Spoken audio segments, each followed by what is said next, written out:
Good morning, everybody. I'm Stacy with Stacy's Organizing and Decorating for Life, or stacyforlife.com. I'm here to help you organize your thoughts and decorate your perspectives. So today's video is on grief, and my apologies for being a day late. It's that I tried to do you all a video on grief in 20 minutes yesterday. I got tired after 20 minutes. The thing is that grief is such a journey and such a process that there's no way that I can give you a simple video on grief in 20 minutes. So this month has taught me much that I know about grief, the month of March. And you know, grief it requires us to bring about a healing on whatever level of grief that we have, of loss. You know, it's along with the polarities, is that you know, in this life on life's terms, we're going to have birth and we're going to have death. And we wouldn't know one without the other, you know, really. Nobody wants to experience the death part. Some people don't even want to experience birth, and that's totally okay. You know, not everybody's going to go through having birth or having children, and some people want to and they don't get to, and that's a grief process in itself. So I recognize that as part of this grief process. Some people don't want to, and that's quite okay too. It's understandable, you know. And so, but these videos this month, I think it's going to take me the whole month of Wednesdays to get through a grief process. And like I said, it's a process. It won't be through in a month, just like your grief will not be through in a month. It's sad that we're uncomfortable talking about grief.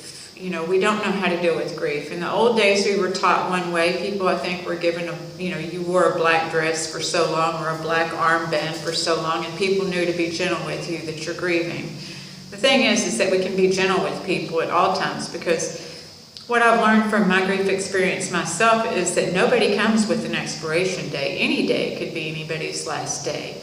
So it's best to be gentle with people, you know, and yet have boundaries. So in this series of grief, we're going to talk about a variety of things. We're going to talk about codependency in relationships, because my life coaching goes to addiction, codependency, and grief. So they're all part of relationships that we have, you know. And so as much as we didn't have a handbook when we gave birth to our babies and everything else, and that we just tried to parent as best as we could. We just tried to evolve from the things that caused us pain and bring happiness with the things that brought us happiness when we, you know, have our own children. The same goes along with grief, is that we really don't have a book or a handbook to tell us how to grieve. And everyone's experience with grief is just as different as their children are. When we have our children, they're all different, and so are the people grieving. So there's no right or wrong way in grieving. There's no time limit in grieving. And, you know, some of us feel uncomfortable after a period of time. And it's just, how are we grieving? Are we being a martyr, or are we honoring our loved ones? You know, and we don't know how to do that. Like I said, much of grieving is a learned behavior. So on this month, we're going to explore the different thoughts and the different perspectives we can have about grief. What we choose to do with our grief. You know, many of us find purpose through our grief.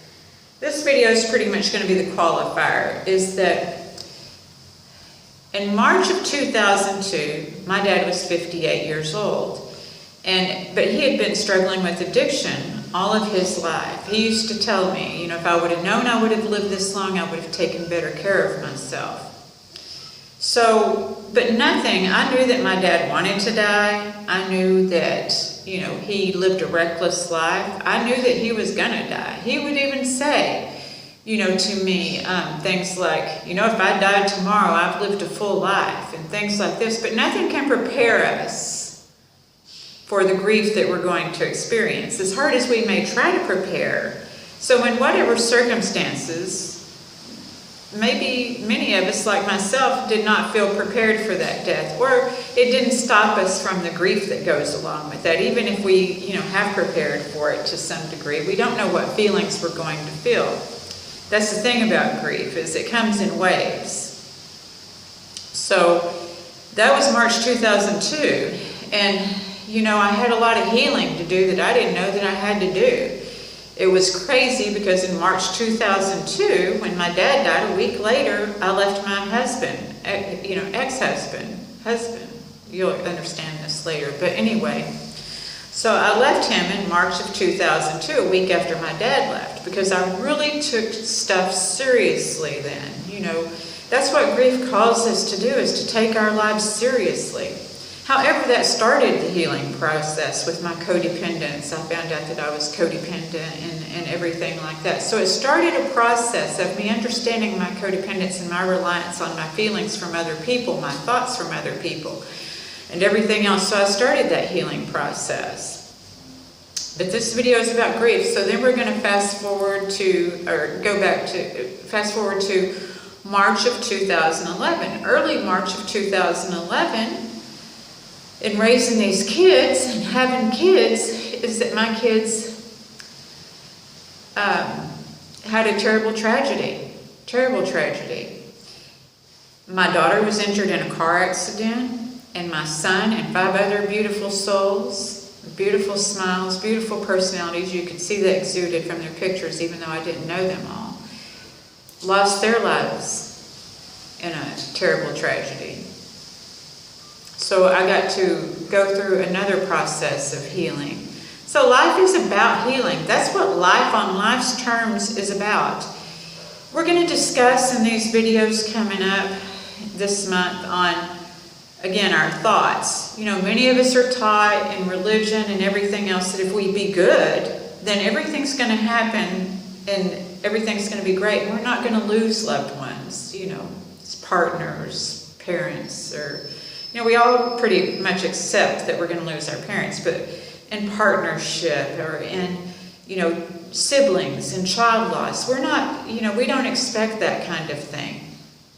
So we're going to explore the thoughts behind that, because then what happens is if we think we're good, then we shouldn't lose these people. So then when we do lose these people, we wonder, what the hell? I was good, I did everything right. So in turn, some people get angry with God,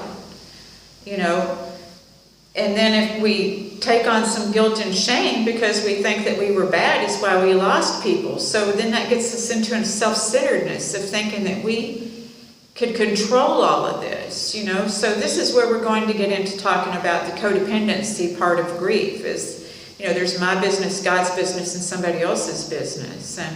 And to come in, that's where acceptance is going to come in our grief. Because the 5 things of grief are denial, and let me look it up because I will mess up. And y'all ain't got time for me to do that. I'm trying to keep this at the normal 10 minutes because that's what I feel comfortable talking. Is, we've had the denial,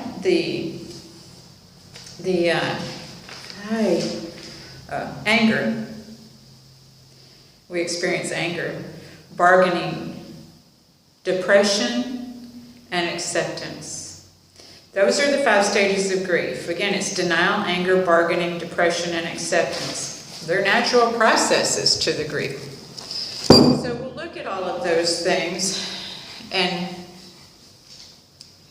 we'll discuss those things. And to be able to come into acceptance of that. That's what I do in my life coaching, is look at the different aspects and different possibilities and all of that. So what I want you to get from today's video is that grief is to be respected and not neglected. That it's not something that you did, that it's life on life's terms is why we go through grief. We do lose the unspeakable, the unthinkable. Tragedies do happen, and we don't know why they happen, and we may never know why they happen. The thing is to come into acceptance and figure out what our purpose is. How can I help other people deal with this? Because I know that there were many people, there's a grace that comes with grief. Many people from all over America helped me with my situation. They lifted me up, through prayer, through cards, through, money, because I was in a bad place when this happened, with a daughter in the hospital and a son, and so that I had to do that. So the thing is that we can't predict when grief is going to show up. It does come like waves. What I can tell you is that we can walk along the shores of those waves in the grief, holding hands with grief and grace, and that's how I do it. And that's what I plan to help you with this month. So again, if you have any questions or you have any comments, if you would please put those below. You can always, email me if you want to hear about something particular. I can't tell you that I've done everything. There's still more for me to adventure through my grief that I haven't been brave enough to go through. I haven't done the mediums and stuff like that yet, so I've not done that. But there's other things that I can talk to you about, because every year there's new members to this club. And these videos are going to deal with all stages of grief. We're not limited. But as I said, I know that of the parent and the child, and no comparison to grief. Don't let anybody compare, especially if you're new and you're raw to this process. Don't compare your grief to somebody else's. Don't compare your loss to somebody else's. Comparison is the big X about grief. So it's a big X about many things, but grief is very emotional time. So with that being said, I hope that this video has been helpful. I hope you'll continue to follow me through this month. And again, like I said, put your questions or comments, send them to stacyreinick@gmail.com if you'd like to do it privately, or instant message me. You can WhatsApp me. This is how I work. It's through WhatsApp instant message. Most people don't Skype anymore. But anyway, I wish you much peace, much love. Friday, March 6th is the anniversary of the loss of my son, as well as those 5 other beautiful souls. And I pray for the families of them. I lift up those 3 survivors. We're going to talk more about numbers and grief and divinity, and everything else. And you wouldn't think that, there's just different things and different processes we go through grief. And, again, if you want to share your process with me, also, I would love to hear about that too. So until we meet again next week, we'll explore this further. If you have it again, I just look forward to connecting to you then. So I wish you much love, many peace, whether you're new to this club or you're still on your path and journey. See you next week.